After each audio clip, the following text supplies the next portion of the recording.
Tapi pada saat kaki Aksan menyentuh air, dia merasa ada seseorang yang menepuk kencang di bagian tengkuknya dan tangan orang tersebut terasa dingin. Saat itu Aksan merasakan pandangannya mulai gelap.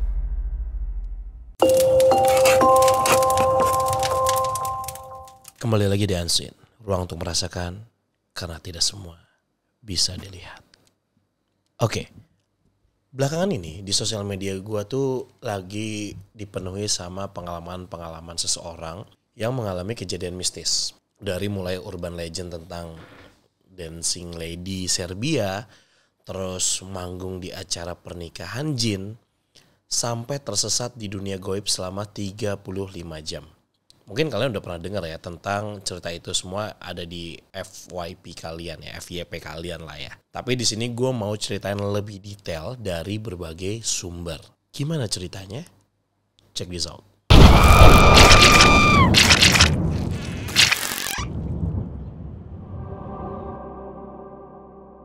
Oke, yang pertama ini cukup viral ya di sosial media dan munculnya itu dibarengin sama video nih. Coba kalian tonton dulu.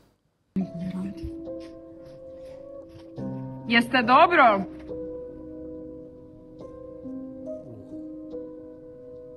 Jebote, šta radi ona? Langsung ngejar ya dia. Serem anjir. Udah ada yang pernah lewat di FYP kalian video yang tadi. Ini cukup bikin ngeri sih ya. Tapi ayo kita bahas. Orang yang menari di dalam video tersebut ini dikenal sebagai Dancing Lady Serbia. Siapakah Dancing Lady Serbia? Dancing Lady Serbia ini merupakan urban legend yang terkenal di negara Serbia yang memperlihatkan seorang wanita sedang menari di tengah jalan sepi pada malam hari. Nah, yang menariknya adalah cara dia menari dan pakaian yang digunakan. Si Dancing Lady Serbia ini biasanya menggunakan baju tradisional khas negara Serbia. Dan gerakan narinya itu bisa dibilang cukup aneh, kayak gaya orang lagi berjinjit, terus goyangin badannya itu ke kiri dan ke kanan secara bergantian. Nah, kemunculan si Dancing Lady Serbia ini gak cuman populer di tahun ini aja, tapi juga pernah viral di tahun 2019. Dan polanya pun sama. Sosok wanita pakai baju jubah tradisional lagi nari sendirian di tengah malam sepi. Dan sampai akhirnya viral lagi di tahun 2023. Oke, setelah ditelusuri, tarian yang dibawakan sama sosok tersebut merupakan tarian khas Serbia, yaitu tari kolo. Nah, sebenarnya di Serbia tari kolo ini justru dibawakan secara beramai-ramai. Jadi para penarinya ini saling berkaitan, pegangan tangan, lalu kakinya bergerak seperti mengjinjit dengan gerakan yang mengikuti alunan ritme musik. Untuk iringan musiknya ini pakai instrumen dari akordeon, frula, dan juga tamburica. Yang mana itu semua merupakan alat musik tradisional dari negara tersebut. Biasanya tarian kolo ini dimainkan pada sebuah pertemuan yang melibatkan sekelompok orang. Setelah kemunculannya, banyak orang yang mencari tahu siapa sosok di balik Dancing Lady Serbia ini. Nah, ada kemungkinan yang dibagikan oleh horror fandom kalau misalnya sosok tersebut ini bernama Mira. Mira sendiri digambarkan sebagai seorang wanita asal Serbia yang tinggal di Svetkova, kota Beograd, Serbia. Mitos lainnya yang gak kalah nyeremin yaitu ketika ada orang yang ketahuan lagi ngeliatin si sosok ini, dia akan mengejar orang tersebut sambil membawa benda tajam. Akibat mitos tersebut jadi menimbulkan kepanikan di kalangan warga sana. Nah, mereka pun pernah melaporkan kejadian ini ketika melihat sosok tersebut. Namun, setiap kali polisi mau menangkapnya, sosok Dancing Lady Serbia ini selalu berhasil kabur. Tapi karena informasi ini simpang siur, jadi urban legend mengenai Dancing Lady Serbia ini sampai sekarang itu masih menjadi misteri. Sebenarnya emang agak aneh sih ya, orang sendirian pakai baju zaman dulu terus nari sendirian di tengah jalanan sepi pas malam hari. Mau ngapain maksudnya? Apakah sosok tersebut beneran setan atau hanya orang iseng yang mencari perhatian?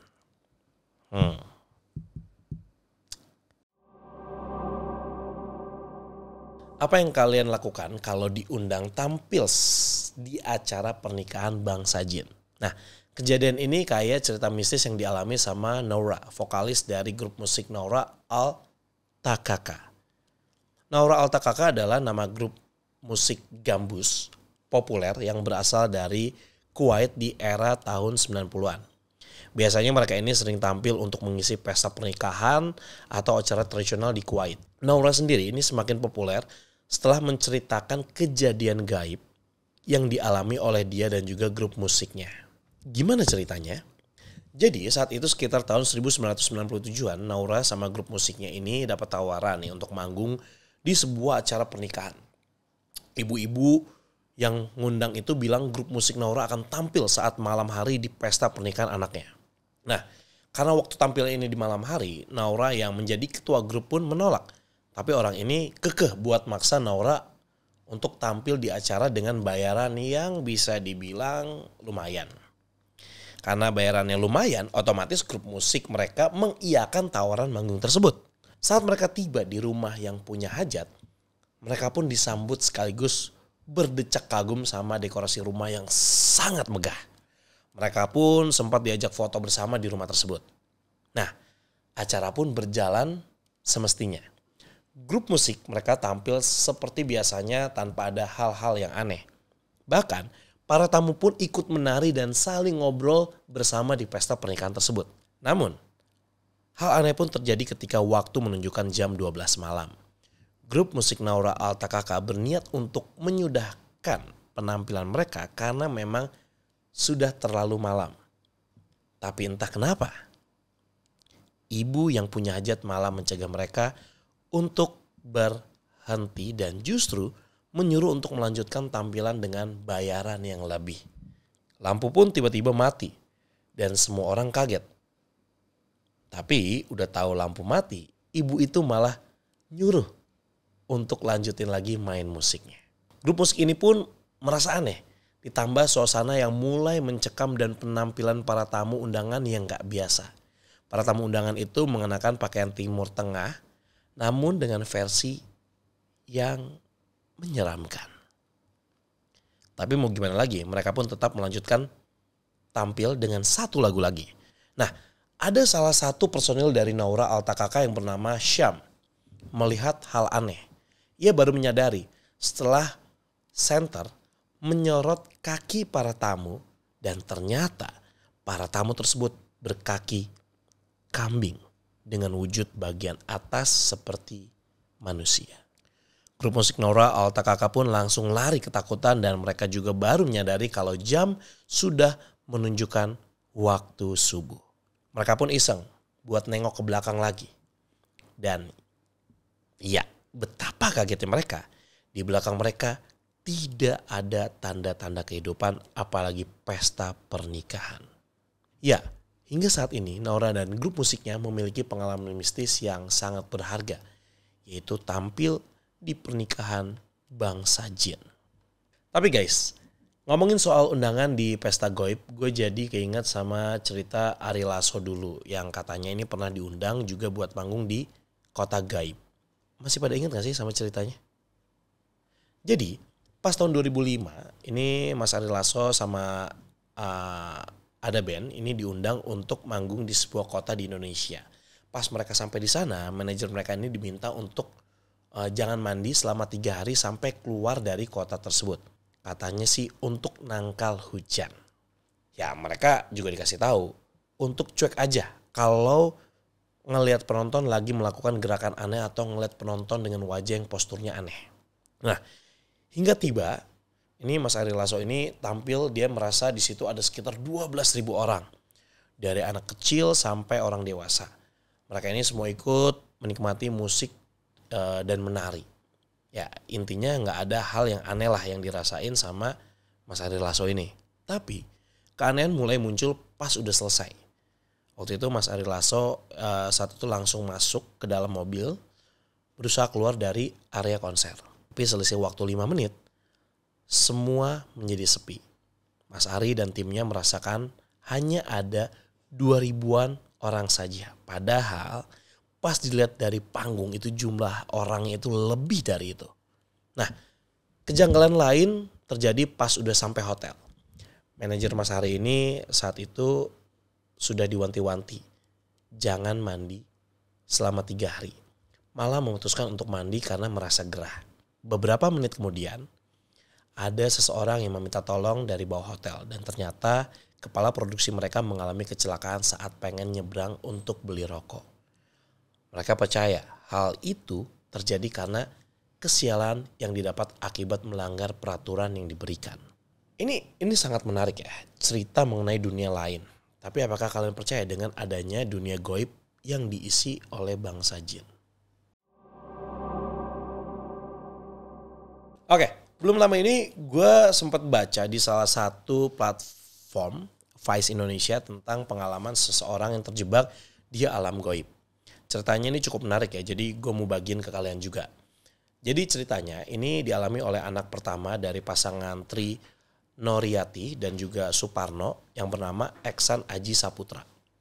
Ceritanya pada Rabu 19 Agustus 2020 bertepatan dengan Tahun Baru Islam. Eksan yang saat itu berumur 30 tahun pamit ke keluarganya buat mandi di sungai Grogoliudan, Secang, Magelang, Jawa Tengah sekitar jam 2 siang.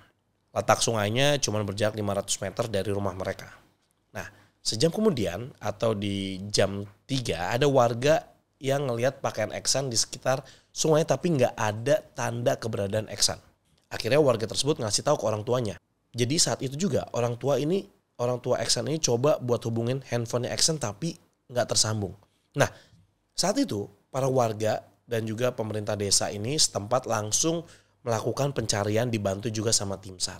Karena Eksan hilang di area sungai, jadi ada kemungkinan ia hilang tenggelam atau terseret arus. Tapi selain tim menyisiri sungai itu, tim SAR merasakan adanya kejanggalan. Aliran sungai yang tidak terlalu deras ditambah airnya yang sangat dangkal, sangat mustahil bisa menghanyutkan pria dewasa. Nah, karena hal ini banyak warga yang menduga kalau misalnya Eksan ini hilang diculik makhluk halus. Hal ini dikaitin sama tanggal di mana Eksan menghilang, yaitu tepat pada malam 1 Suro yang sering dianggap sebagai keramat.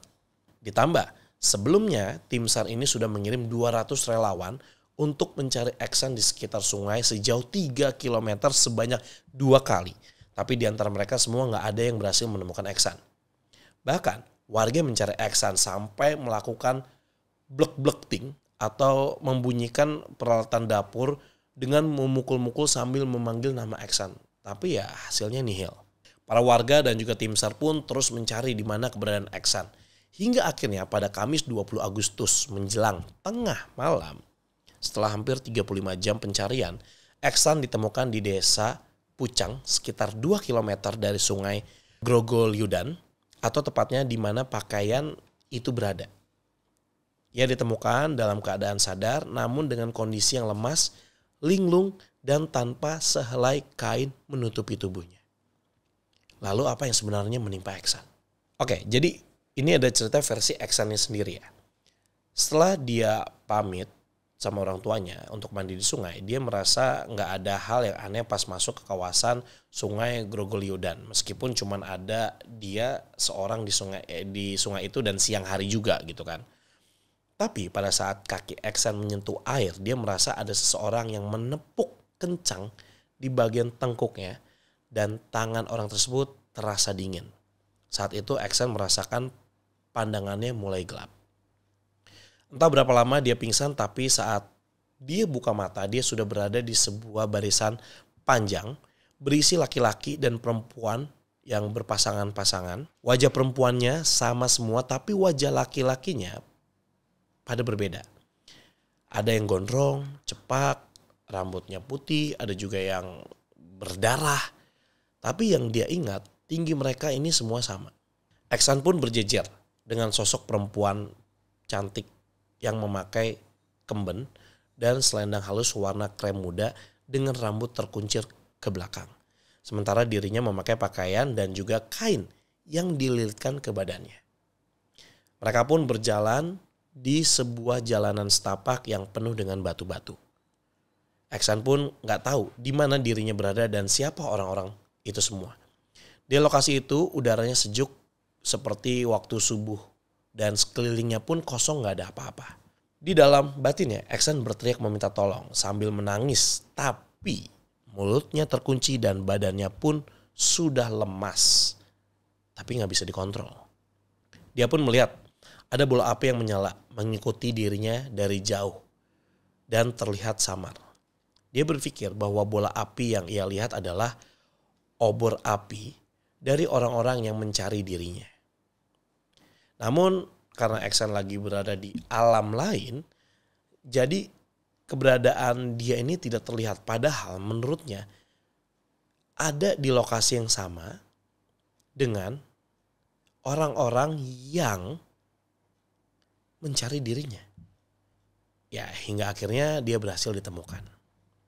Kejadian kayak gini tuh sering banget nih terjadi di Indonesia gak sih? Sebenarnya dari dulu sampai sekarang ternyata masih ada juga ya yang tiba-tiba hilang terus ditemuin dengan keadaan yang lemes dan juga linglung. Baca cerita ini jadi keinget sama mitos, Sandekala gak sih? Bagi kalian yang belum nonton boleh mampir ke konten gue tentang mitos Sandekala. Jadi biar tahu bahwa cerita ini tuh banyak banget kejadiannya. Oke guys, itu dia 3 peristiwa misterius yang belum lama ini jadi omongan para netizen. Mungkin untuk yang Dancing Lady Serbia kita anggap itu bagian dari urban legend budaya mereka kali ya. Entah bener atau enggak ya biarlah tetap menjadi misteri gitu. Nah kalau misalnya cerita Naura Altakaka sama Aksan ini tergantung dari perspektif kalian masing-masing. Mau gimana kalian menyikapinya ya itu terserah kalian. Tapi hal yang kayak gini tuh yang tersesat di dunia goib memang banyak kejadiannya. Karena gue pun gak bisa memaksakan kalian untuk percaya kalau misalnya dunia goib itu beneran ada. Jadi kalian di tim yang percaya ada di dunia goib atau justru gak percaya sama sekali, boleh tulis komentar kalian di bawah. Sampai jumpa lagi di episode selanjutnya. Kalau misalnya kalian punya cerita yang mungkin bisa di-share ke kita, boleh langsung kirim aja ke email kita di fadipotret@gmail.com. Siapa tahu cerita kalian akan kita bacain di episode Unseen selanjutnya. Sampai jumpa.